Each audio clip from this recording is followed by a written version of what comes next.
Hello दोस्तों, आप सभी का स्वागत है। तो आज हम बात करने वाले हैं अपने नए टॉपिक पर। आज हम बात करेंगे उत्तराखंड की हिस्ट्री में, और उत्तराखंड की हिस्ट्री के अंदर भी हम बात करने वाले हैं गोरखाओं की न्याय व्यवस्था के बारे में। ठीक है, ये आपको ध्यान रखना है। यानी कि आज हम बात करेंगे उत्तराखंड की हिस्ट्री में गोरखा शासन में, और गोरखा शासन के अंदर भी बात करने वाले हैं गोरखा की न्याय व्यवस्था। तो गोरखा की न्याय व्यवस्था कैसी थी, उस पर बात करेंगे। किस प्रकार के उन्होंने क्या बोलते हैं, परीक्षा लिया करते थे न्याय को लेकर के, उन पर सभी पर बात करने वाले हैं। ठीक है, देखो आपको ये पता होगा कि ये जो टॉपिक है, ठीक है ना, गोरखा शासन, ये काफी इंपोर्टेंट माना जाता है, और यूके ट्रिपल एससी और यूके पीसीएस में कई बार यहाँ से क्वेश्चन पूछे गए और पूछे भी जाएंगे। ठीक है, तो इसलिए आपको इसे पढ़ना चाहिए। ठीक है, तो बात कर लेते हैं क्या उत्तराखंड में गोरखा न्याय व्यवस्था की। ठीक है, सबसे पहले अगर मैं थोड़ा सा आपको बैक पीछे ले जाऊं, तो आपको पता होगा। तो यदि मैं थोड़ा सा आपको पीछे ले जाऊं, यानी कि बैक बैक ले जाऊं, ठीक है ना, हिस्ट्री के अंदर, तो चंद्रवंश, ठीक है ना, चंद्रवंश में आपको ले जाऊं, तो चंद्रवंश का जो अंतिम राजा है वो है महेंद्र चंद। ठीक है ना, तो महेंद्र चंद से पहले एक व्यक्ति और आपको उसको जानना चाहिए, जिसका नाम है हर्षदेव जोशी। ठीक है ना, तो जो हर्षदेव जोशी है वो क्या करते हैं, वो गोरखाओं को आमंत्रित करते हैं कि आप कुमाऊं पर अटैक कीजिए। ठीक है ना, कुमाऊं पर आक्रमण करने के लिए कौन आमंत्रित करते हैं, तो करते हैं कौन, हर्षदेव जोशी। क्यों ऐसा करते हैं, क्योंकि जो महेंद्र चंद था, ठीक है, जो महेंद्र चंद था, उसकी दुश्मनी थी किसके साथ में, हर्षदेव जोशी के। यानी कि हर्षदेव जोशी जो महेंद्र चंद था उसको अपना दुश्मन मानता था। वो उसके अलग रीजन हो सकते हैं, आपने अच्छे से पढ़ा होगा। ठीक है ना, तो आपको ध्यान रखना है कि गोरखाओं को कुमाऊं पर आक्रमण करने के लिए कौन आमंत्रित करता है, तो आपको ध्यान रखना है, हर्षदेव जोशी करता है। तो मैंने आपको कहा कि चंद वंश का जो अंतिम राजा था वो था महेंद्र चंद। महेंद्र चंद था, तो जो महेंद्र चंद पर अटैक करते हैं कौन, गोरखा। यानी कि चंद वंश पर अटैक करते हैं कौन, गोरखा। और महेंद्र चंद को क्या कर देते हैं, हरा देते हैं। ठीक है, तो आपको ध्यान रखना है 1790 में जो गोरखा है वो कुमाऊं पर आक्रमण करके किस पर अधिकार कर लेते हैं, कुमाऊं पर अधिकार कर लेते हैं। ये आपको ध्यान रखना है। ठीक है, मैं लिख देता हूं यहाँ पर ये वाली बात कि 1790 में, ठीक है ना, कुमाऊं पर अधिकार कर लेते हैं कौन, गोरखा। फिर इसी के आगे अगर बात करें 1791 में, कब, 1791 में यही गोरखा गढ़वाल पर भी अटैक करते हैं। ठीक है ना, लेकिन अटैक तो करते हैं, और एक बात ये ध्यान रखनी है, जब ये 1791 में कहां पर गढ़वाल पर अटैक करते हैं, तो ऐसे में वहां पर जो परमार राजवंश था, कहां पर, गढ़वाल के अंदर, कहां कौन था, परमार राजवंश था, और परमार राजवंश का राजा था उस टाइम प्रद्युमन शाह। ठीक है, तो जब ये प्रद्युमन शाह पर अटैक करते हैं कौन, गोरखा, यानी कि गढ़वाल पर अटैक करते हैं, तो ये असफल हो जाते हैं, यानी कि गढ़वाल को कंप्लीट जीत नहीं पाते हैं। तो ये भी आपको ध्यान रखना है। तो 1791 में ये गढ़वाल पर अटैक तो करेंगे, लेकिन असफल हो जाएंगे।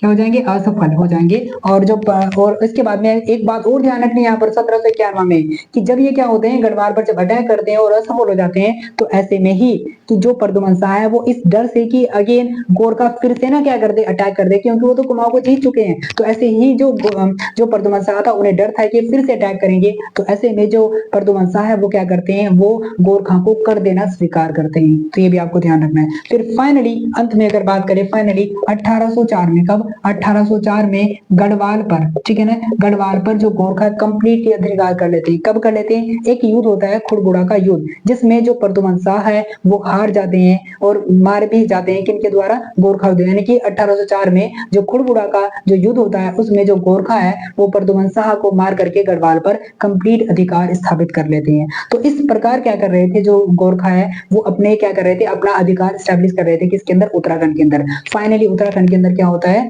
वो वहां पर क्या कर लेते हैं, अपने अधिकार को स्टैब्लिश कर लेते हैं। ठीक है ना, तो ये आपको ध्यान रखना है। फिर जब वो उत्तराखंड पर जब अपना अधिकार स्टैब्लिश कर लेंगे कुमाऊं गढ़वाल पर, तो ऐसे में जो अपना सिस्टम है, जो प्रणाली है, ठीक है ना, वो अलग अलग प्रकार की जो प्रणाली है, जो सिस्टम है, उसको खड़ा करना स्टार्ट करेंगे। जैसे अगर बात करें, मैंने आपको बताया था, जैसे न्याय व्यवस्था को खड़ा करेंगे, ऐसे ही क्या करेंगे, जैसे कर व्यवस्था, बहुत सारे टैक्स लगाते हैं, और ऐसे प्रशासनिक ढांचा को भी खड़ा करते हैं कौन, ये गोरखा लोग। ये आपको ध्यान रखना है। ठीक है ना, अब एक बात और समझनी है कि ये एक बात ये रखनी है कि जो गोरखा है, ठीक है, जो गोरखा है, गोरखा का जो सबसे सर्वोच्च व्यक्ति होता था वो उनका राजा होता था, और जो राजा था वो नेपाल में रहता था। ठीक है, याद रखना है, कहाँ रहता था, नेपाल में। नेपाल में रहकर ही क्या करता था, इन कुमाऊं को, गढ़वाल को रेगुलेट करता था। ठीक है, लेकिन अब थोड़ा दूर तो हो ही गया, तो इसमें कोई नहीं। तो ऐसे में आपको ध्यान रखना है। और ऐसे में एक बात ये भी ध्यान रखनी है कि जो राजा था, जो गोरखा का जो राजा था, उसने वो क्या करते हैं वो, मतलब कि जो गढ़वाल का नहीं, जो किसका,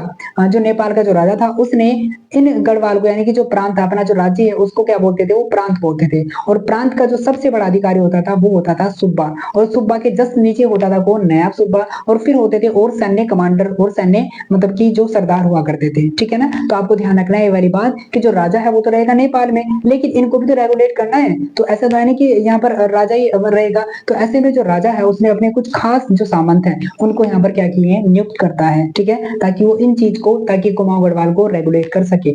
और एक खास पद बनाता है सुब्बा का, और सुब्बा किसका, मतलब कि और जो सुब्बा था वो किसका मुखिया था, वो था प्रांत का, यानी कि राज्य का, ठीक है। तो ये भी आपको ध्यान में रखना है। तो मैंने आपको बताया कि जो सुब्बा है, जो नयाब सुब्बा है, और जो अन्य सैन्य कमांडर है वो क्या करते हैं, न्याय व्यवस्था को देखते थे, ठीक है ना। ये सर्वोच्च अधिकारी, ये सर्वोच्च क्या थे, मुखिया थे किसके, जो प्रांत था, जो राज्य था, ठीक है, याद रखना। तो कुमाऊं का सर्वोच्च अधिकारी या सर्वोच्च सामंत या मुखिया कौन होगा, तो आपको ध्यान रखना है कौन होगा, सुब्बा होगा, ठीक है, ये आपको ध्यान रखना है। अब दूसरी बात ये है, अब एक बात ये है कि अब ये जो गोरखा लोग है जब अपनी न्याय व्यवस्था बनाएंगे तो कुछ ना कुछ क्या होगा, न्यायालय होगा। तो ऐसे ही जो न्यायालय होता था, ठीक है, तो आपको ध्यान रखना है गोरखा का जो न्यायालय होता था उसके अंदर जो जज होता था, ठीक है, उसके अंदर जो जज होते थे उनको बोलते थे विचारी। तो ये भी आपको ध्यान रखना है, एक वर्ड आता है क्या, विचारी का, ठीक है ना। तो जो विचारी होता था वो गोरखा का जो न्यायालय होता था, ठीक है, जहां पर वो न्याय देते थे वहां पर क्या होता था, विचारी का एक पद होता था जो क्या होता था, न्यायालय का जज होता था, न्यायाधीश होता था। ये भी आपको ध्यान रखना है, ठीक है ना। अब ये जो विचारी है इसको भी मदद करने के लिए और लोग होंगे, है ना, इसको भी क्या करना है, मदद करने के लिए और लोग होंगे, ठीक है, यानी कि जो अन्य न्याय करता थे, ठीक है, यानी कि विचारी के साथ में जो काम करते थे, न्याय को देने का जो काम करते थे इसके साथ में हेल्प के लिए, उनको बोलते थे सभा। ये भी आपको ध्यान रखना है। तो एक वर्ड क्या आता है, सभा आता है, ठीक है ना। तो जो सभा वर्ड है, ये जो सभा है ये आपको ध्यान रखना है क्या है, विचारी के साथ में जो अदर लोग होते थे जो विचारी की हेल्प करते थे वो क्या होते थे, सभा कहलाते थे। ये भी आपको ध्यान में रखना था, ठीक है ना। अब एक बात ये है कि जो विचारी है, जब अब चूंकि जो विचारी है वो तो न्याय देगा, तो ऐसे में फिर जो विचारी है वो क्या करता था, इसी कोर्ट के अंदर, न्यायालय के अंदर बुलाता था किसको, वादी को और प्रतिवादी को, यानी कि जिसके ऊपर आरोप लगे हैं उसको बुलाएगा और जो आरोप लगा रहा है उसको भी बुलाएगा, ठीक है ना। तो उनको बोलते हैं वादी और प्रतिवादी। तो आपको ध्यान रखना है। तो वादी वो है जो आरोप लगा रहे हैं और प्रतिवादी वो है जिन पर आरोप लग रहे हैं, ठीक है ना। तो जो विचारी है क्या करेगा, वादी और प्रतिवादी को बुलाएगा कहां पर, न्यायालय के अंदर, ठीक है। अब उसमें क्या होगा, अब दोनों की सुनवाई होगी। ऐसे में क्या होगा, दोनों की सुनवाई होगी तो ऐसे में क्या होगा, कुछ गवाह भी होते थे, क्या होते थे, गवाह। अब किसी को मतलब गवाह तो जरूरी है, ठीक है, उसी के बेस पर क्या होगा, न्याय होगा, ठीक है। अगर गवाह ठीक है, अगर कोई गवाह है सही बात बोल रहा है, उसके प्रमाण सिद्ध हो जाते हैं तो आसानी से जो विचारी उनको क्या दे देगा, न्याय दे देगा, ठीक है, उसको सजा हो जाएगी, ठीक है। लेकिन अगर कभी क्या होता है कि जो विचारी है, ठीक है ना, जो विचारी है अगर उसको डाउट होता था किस पर, अगर इसको डाउट होता था किसी भी क्या बोलते हैं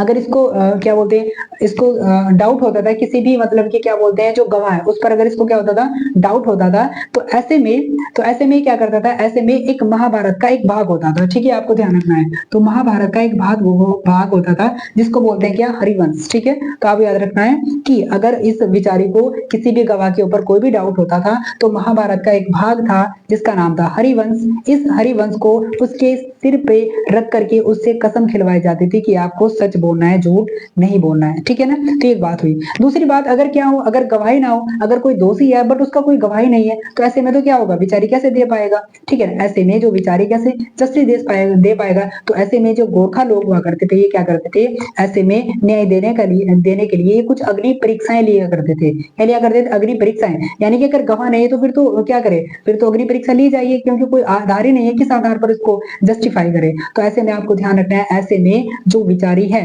जो गोरखा है, वो क्या करते थे, अग्नि परीक्षाएं लिया करते थे। और इन अग्नि परीक्षा में जो सबसे इंपॉर्टेंट परीक्षा हुआ करती थी वो होती थी दीप, जिसको दिव्य भी कहते हैं। और ये जो दीप थी, ये जो दिव्य थी, बेसिकली 3 प्रकार की महत्वपूर्ण थी, याद रखना है। 3 प्रकार ही, मतलब कि 3 टाइप की थी ये वाली, यानी कि जो मेनली बोली जाती है, जो महत्वपूर्ण है वो 3 ही टाइप की थी।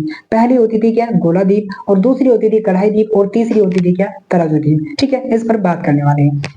तो अब बात कर लेते हैं क्या, अग्नि परीक्षा, जो क्या थी, दीप थी। तो मैंने आपको बताया कि जब विचारी के पास कोई गवाह नहीं होता था तो ऐसे भी क्या करता था, तो ऐसे में जो गोरखा है वो अग्नि परीक्षा लिया करते थे। और ये जो अग्नि परीक्षा ये कई टाइप की हुआ करती थी। अब इन कई टाइप में जो सबसे इंपॉर्टेंट मानी जाती थी वो दीप मानी जाती थी, ये आपको ध्यान रखना है। और जो दीप है वो बेसिकली कई वैसे तो बेसिकली तो 3 टाइप के होते हैं, लेकिन वैसे बहुत सारे टाइप होते हैं किसके, द्वीप के। लेकिन सबसे जो मेन माने जाते हैं वो 3 माने जाते हैं, ठीक है। गोला द्वीप और कढ़ाई द्वीप और तराजू द्वीप, ये सबसे इंपॉर्टेंट माने जाते हैं, ठीक है। ये आपको ध्यान रखना है, ठीक है। तो सबसे पहले बात कर लेते हैं इसकी गोला द्वीप की।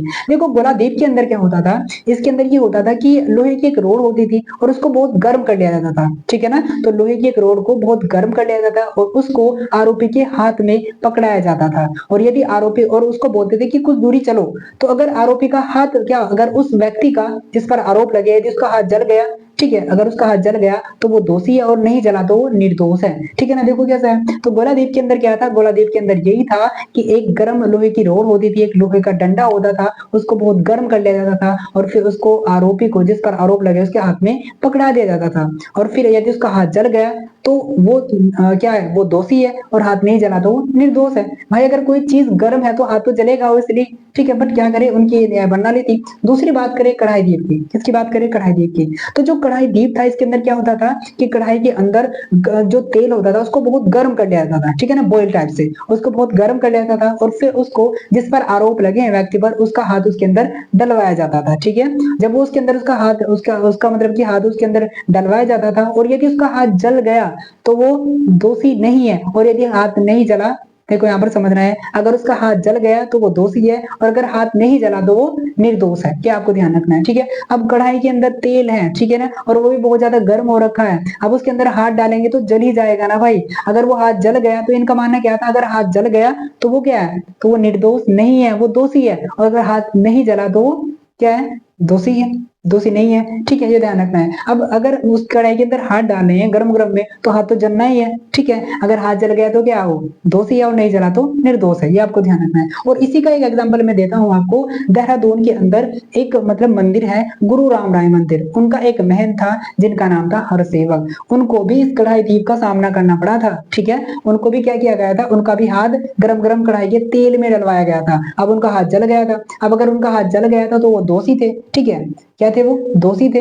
ये आपको ध्यान रखना है। तो उनको भी इनका सामना करना पड़ा था, ठीक है ना। मतलब एक हत्या का आरोप लगा था इनके ऊपर, हर सेवक के ऊपर, ठीक है। मैंने कहा आपको गुरु राम राय मंदिर देहरादून के एक बहुत बड़े मैन थे वो, ठीक है, एक जिनका नाम था हर सेवक, ठीक है ना। और उन्होंने भी इस कढ़ाई द्वीप का सामना किया था। ये भी आपको ध्यान रखना है। अब बात करें किसकी, तराजू द्वीप की। अब तराजू द्वीप के अंदर क्या होता था, तराजू द्वीप के अंदर ये होता था कि जो आरोपी है ना उसको कुछ पत्थरों से तोला जाता था, ठीक है। जो आरोपी है जिस पर आरोप लगे हैं उसको कुछ पत्थरों से तोला जाता था, और ये जो काम है ना तोड़ने वाले ये शाम को किया जाता था। फिर उसके बाद में उन पत्थरों को कहीं छुपा करके रख देते, और फिर उसके बाद मॉर्निंग में, सुबह में देखते थे कि उस आरोपी के जिस पर आरोप लगे यदि उसका वजन बढ़ गया, यदि उसका वजन बढ़ गया तो वो निर्दोष है, और यदि उसका वजन हल्का हो गया, यानी कि अगर उसका वजन बढ़ा तो वो क्या होगा, निर्दोष होगा, और यदि उसका वजन हल्का हो गया तो वो क्या हो जाएगा, दोषी हो जाएगा, ठीक है ना। यानी क्या हो जाएगा, दोषी हो जाएगा। भाई टेंशन में तो हल्का होगा ही, ये तो मुझे थोड़ा सा सही लगता है। तो ये आपको ध्यान रखना है कि तराजू द्वीप के अंदर क्या होता था कि इसके अंदर ये होता था कि जो आरोपी है उसको कुछ पत्थरों से तोड़ते थे, और ये काम शाम के टाइम करते थे। फिर उन पत्थरों को छुपा करके रख देते थे। फिर सुबह ही देखते थे उस व्यक्ति को, यदि उसका वजन बढ़ गया तो वो निर्दोष है, और हल्का हो गया तो क्या होगा, क्या होगा, हल्का हो गया तो दोषी है। तो ये इस टाइप की क्या थी, न्याय प्रणाली की थी। ऊट पटांग आप समझ सकते हो उसको। तो ऐसी क्या थी उनकी न्याय प्रणाली थी। वैसे उनकी और भी न्याय प्रणाली थी, अगर मैं आपको बताऊं थोड़ा सा शॉर्ट में। जैसे बात करें, एक थी क्या, तीर दीप, ठीक है ना, और एक थी काली हल्दी दीप, काली हल्दी दीप, ठीक है ना। तो मेनली मैंने आपको तीन बता दिया, ये मैं आपको बता रहा हूँ कि क्या, एक थी क्या, तीर दीप थी, और क्या थी, एक काली हल्दी दीप, ठीक है। अगर काली हल्दी दीप की मैं आपको बताऊं कि ये जो काली हल्दी है ना ये बहुत जहरीली होती है, बहुत विषैली होती है। तो ऐसे में क्या था कि जो आरोपी है जिस पर आरोप लगे हैं उसको ये हल्दी खिलाई जाती थी। यदि वो बच गया, यदि वो बच गया, यानी कि अगर पहले बता दूं, यदि वो मर गया तो क्या है, दोषी है, नहीं मरा तो वो निर्दोष है ना। मतलब जहरीली होने के बावजूद भी अब देखो कैसे, मतलब कैसे कुछ कहा ही जा सकता है। तो काली हल्दी दीप ये होता था। फिर तीर दीप के अंदर क्या होता था, तीर दीप के अंदर ये होता था कि कोई आरोपी है, ठीक है ना, एक तरफ तो आरोपी के बैठा रखा है, दूसरी तरफ क्या करते हैं, कोई धनुष बाण से कोई तीर छोड़ता है, ठीक है। अब तीर है वो कहीं जाकर के गिरेगा, है ना, धरती पर तो नीचे गिरना ही है वो। तो ऐसे में क्या करते थे, उस आरोपी का जो सिर है उसको पानी के अंदर डुबाते थे और उसको तब तक डुबा कर रखा जाता था जब तक कोई उस तीर के पास में पहुंच जाए। तो ये क्या था, तीर दीप था, ठीक है ना, ऐसी चीज थी। आपको एक चीज और बताता हूं मैं कि क्या था कि जो क्या बोलते हैं, जो गोरखाओं का जो न्याय का देवता होता था वो होता था गोलू देवता, ठीक है ना। आज भी अगर बात करें उत्तराखंड के अंदर तो गोलू देवता का जो मंदिर है वो चित्तई अल्मोड़ा के अंदर है, ठीक है, ये भी आपको ध्यान रखना है। तो मैं आपको बता रहा था ये कि जो गोलू देवता का जो मंदिर है, ठीक है, जो कि गोरखाओं का न्याय का देवता था। तो ऐसे में अगर दो लोगों के बीच में कोई डिस्प्यूट है और ये नहीं पता लग पा रहा है कि कौन दोषी या कौन निर्दोष है, ठीक है, तो ऐसे ये नहीं पता लग पा रहा है, तो ऐसे में क्या होता था, उन दोनों की पर्ची यानी कि उन दोनों का नाम एक एक पर्ची पर लिख लिया था, दो पर्ची हो गई। अब उन दोनों को गोलू देवता के मंदिर में रख लिया जाता था। फिर एक वहां पर पुजारी होता था, वो पुजारी क्या करता था, उन किसी भी एक पर्ची को उठा लेता था, जिसको वो पहले उठा लेगा और उसका नाम आ जाएगा तो वो तो हो जाएगा निर्दोष, और जो वहां पर रखी रह गई पर्ची वो हो जाएगा दोषी, ठीक है। तो इस प्रकार की भी क्या थी, वहां पर न्याय व्यवस्था थी। तो बहुत सारी न्याय व्यवस्था थी किसके अंदर, गोरखा के अंदर, लेकिन मैंने आपको बेसिकली तीन बताई कि तीन मेन होती है, बोलादीप, कणादीप और तराजूदीप, ठीक है ना। तो आज इस वीडियो के अंदर मैंने आपको समझाने की कोशिश की है कि गोरखा की न्याय व्यवस्था कैसी थी, और यदि आपको इससे कुछ सीखने को मिला तो प्लीज मुझे सपोर्ट कीजिएगा। Thank you.